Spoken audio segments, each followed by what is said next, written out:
I copy my video's chapter list, 6 lines. I press one button, and the macro retypes them one by one, as a list, without me touching anything.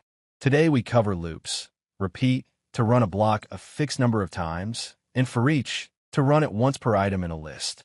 They're the multiplier for everything you've learned so far.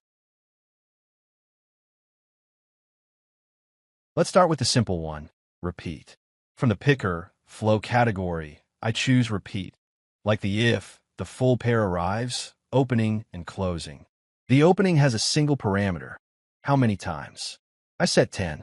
Inside the block, a keyboard action with my nudge shortcut and a small delay.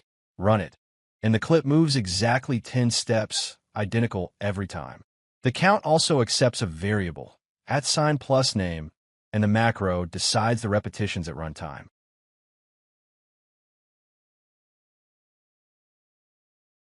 Foreach works on a list, and the most common way to build one is the split text action. I take the text from the clipboard and save it into raw. Then split text, source at raw, separator new line, and I save the list into a variable called chapters. Every line becomes one item. You can also split by comma, by space, or with your own separator.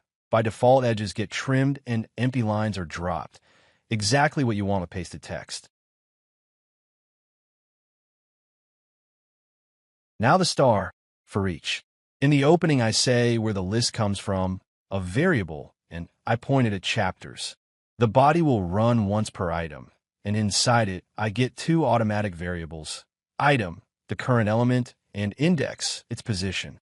I build the body, a text action that types a dash and then the item, an enter for a new line, a delay so the app can keep up, and the index? It counts from 0, the way computers like it, 0, 1, 2. For a readable list, I use the item. The index shines when you need progressive names. Shot 0, shot 1, shot 2. Note, the list can also be typed right into the parameter, 1 value per line, or be a numeric range, like 1.10.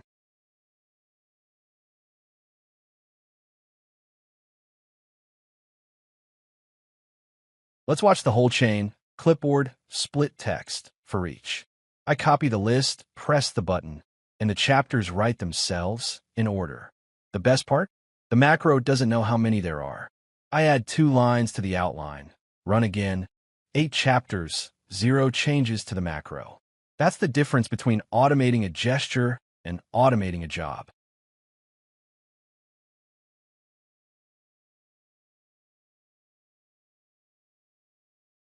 Two safety nets.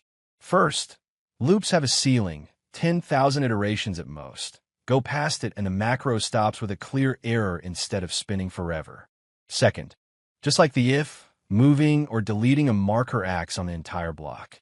And yes, you can put an if inside a Foreach inside a repeat, blocks nest. Recap, repeat when you know the number of repetitions, Foreach when you have a list, and split text turns any text into a list. In the next video, your macros leave the desktop. We drive a real web browser page by page. Don't miss it.